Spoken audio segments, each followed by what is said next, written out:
बिस्मिल्लाहिर्रहमानिर्रहीम। जैसा कि अपने लास्ट टाइम में अपने लेक्चर में हमने डिस्कस किया था एक्टिविटी और एक्टिविटी कोफिशेंट, और उस लास्ट लेक्चर में हमने ये मालूम किया था कि एक्टिविटी किसे कहते हैं और एक्टिविटी कोफिशेंट क्या होता है। यानी कि एक मोल में से कितने मोल्स जो हैं वो एक्टिव होते हैं, वो उसकी एक्टिविटी कहलाती है। यानी कि वन मोल में से अगर वन मोल ही एक्टिव है तो वो हमारे पास क्या कहलाता है, वो आइडियल कंडीशन उसकी कहलाती है। अगर वन मोल में से कम मोल एक्टिव हैं तो वो आइडियल कंडीशन से दूर है। अगर वन मोल से ज़्यादा मोल्स एक्टिव आपको शो होते हैं तो वो भी आइडियल कंडीशन से दूर होते हैं। इसमें हमने तीन तरह के सॉल्यूशंस आपसे डिस्कस किए थे। डाइल्यूट सॉल्यूशन था, और एक कंसनट्रेटेड सॉल्यूशन था, और तीसरा हमारे पास हाईली कंसनट्रेटेड सॉल्यूशन था। डाइल्यूट सॉल्यूशन जिसमें हमारे पास 0.01 या 0.1 मोल अगर हम लेते हैं तो 0.1 मोल ही एक्टिव है, तो वो आइडियल कंडीशन शो कर रहा था। अगर थोड़ा सा हमने हाई कंसनट्रेटेड लिया, मतलब 2 मोल या 3 मोल्स हमने लिया है, तो वो कंसनट्रेटेड सॉल्यूशन था, लेकिन वो कम 1 से कम हमारे पास क्या एक्टिविटी शो कर रहा था, तो वो आइडियल कंडीशन से दूर था। उसकी हमने रीज़न भी आपको बताई थी कि कंसनट्रेटेड सॉल्यूशन जो हमने 3 मोल्स का लिया है उसमें असल में अट्रैक्टिव फोर्सेस जो है ना वो लेस हो जाती हैं, कम हो जाती है, जिसकी वजह से वो लेस एक्टिविटी शो करता है। हमने हाईली कंसनट्रेटेड सॉल्यूशन लिया है, मसलन हमने 5 मोल्स वाला हमने हाईली कंसनट्रेटेड सॉल्यूशन ले लिया, 5 मोलर, तो वो हाईली कंसनट्रेटेड सॉल्यूशन ज़्यादा एक्टिविटी शो कर रहा था, यानी कि 1 से भी ज़्यादा चला गया था। 10 एम्पेयर हमारे पास वो करंट शो करता है।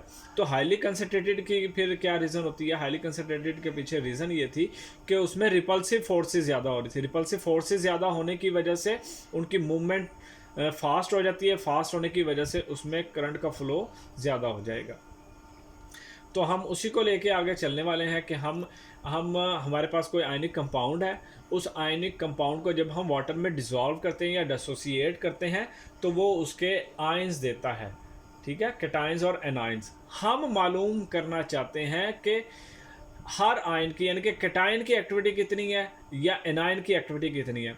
कोई हमारे पास ऐसा मेथड नहीं है कि हम डायरेक्टली किसी एक आयन की कैटायन की एक्टिविटी फाइंड आउट कर सकें या एनायन की एक्टिविटी फाइंड आउट कर सकें, ये पॉसिबल नहीं है, ठीक है। तो फिर हम कैसे फाइंड आउट करते हैं? हम उसके लिए फिर उनका मीन लेते हैं, मीन एक्टिविटी या mean activity coefficient find out करते हैं। तो चलिए हम अपने टॉपिक की तरफ आते हैं कि हमारे पास सपोज करते हैं कि हमारे पास, जैसे कि हमने आयनिक कंपाउंड्स के बारे में देखा हुआ कि KCl कोई भी आयनिक कंपाउंड है, जैसे हम पोटेशियम क्लोराइड ले लेते हैं, इसको वाटर में डिसॉल्व करते हैं तो हमारे पास वो उसके आयंस देता है, पोटेशियम और Cl1।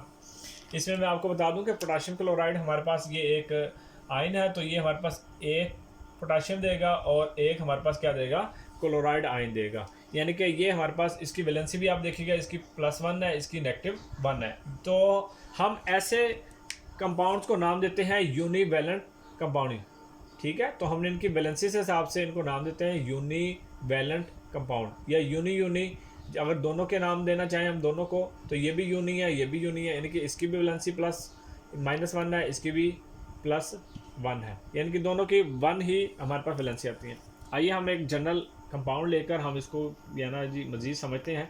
सपोज करते हैं हमारे पास जनरल एक आयनिक कंपाउंड है AXBY, और वाटर में इसको डिज़ोल्व करते हैं तो वो हमारे पास इस तरह की आयन की फॉर्म में हमारे पास आ जाएगा, X A पॉजिटिव और Y B नेगेटिव।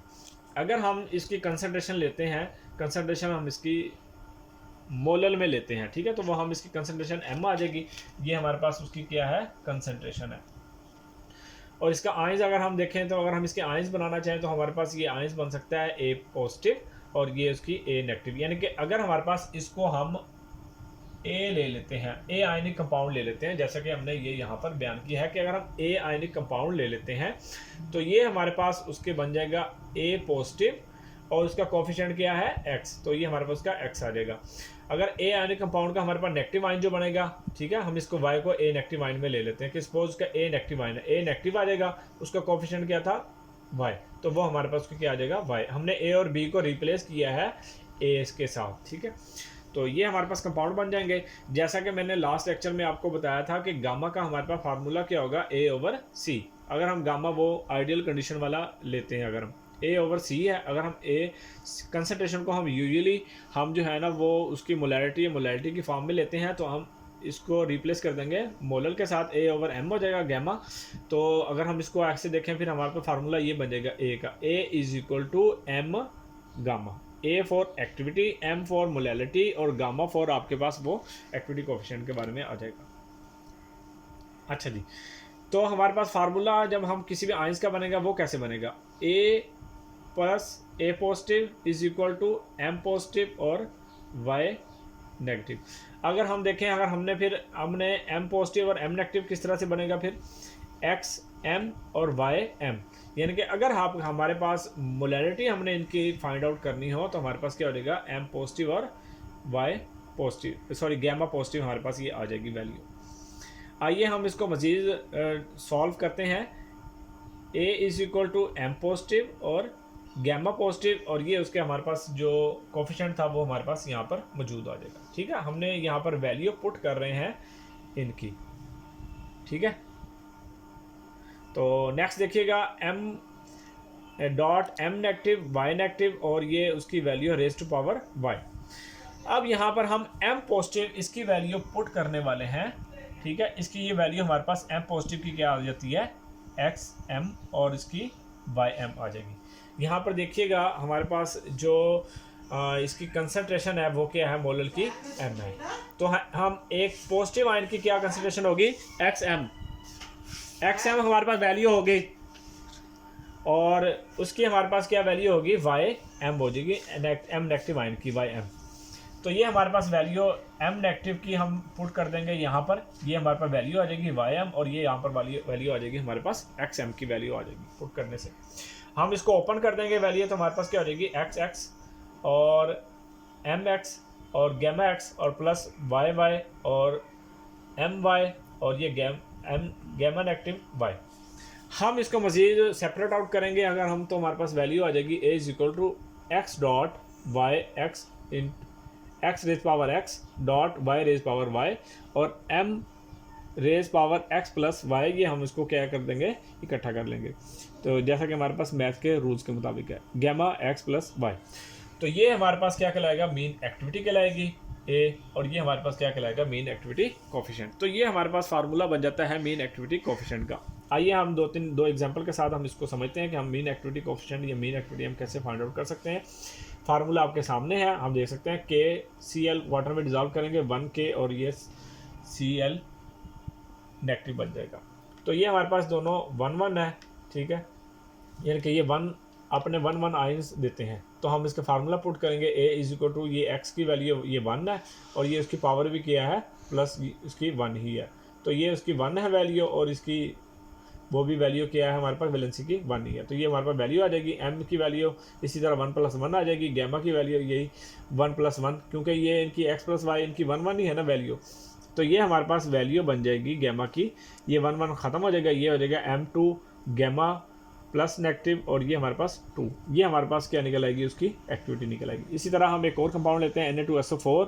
Na2SO4 में देखें 2 हमारे पास Na के आयन बनेंगे और एक हमारे पास क्या बनेगा, सल्फेट का आयन बनेगा। हम वैल्यू पुट करेंगे।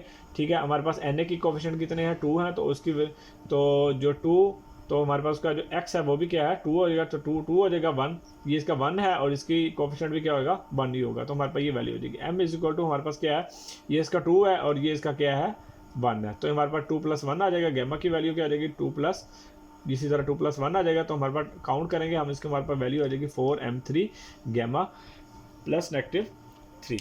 तो ये हमारे पास जो है ना, हम इस तरह से मीन एक्टिविटी और मीन एक्टिविटी कोफिशिएंट को फाइंड आउट कर सकते हैं। आपको समझ लगी होगी, जहाँ से आपको समझने लगे आप दोबारा से इसको रीबैक करें और इसको आसानी के साथ आप देखने के लिए मज़ीद इसको बार बार देखें। तो कोई भी आपको समझ ना आए आप प्लीज़ जो है ना कमेंट करें, लाइक करें, शेयर करें और दुआ में याद रखें। अल्लाह हाफिज़। यार जिंदा सोहबत बाकी।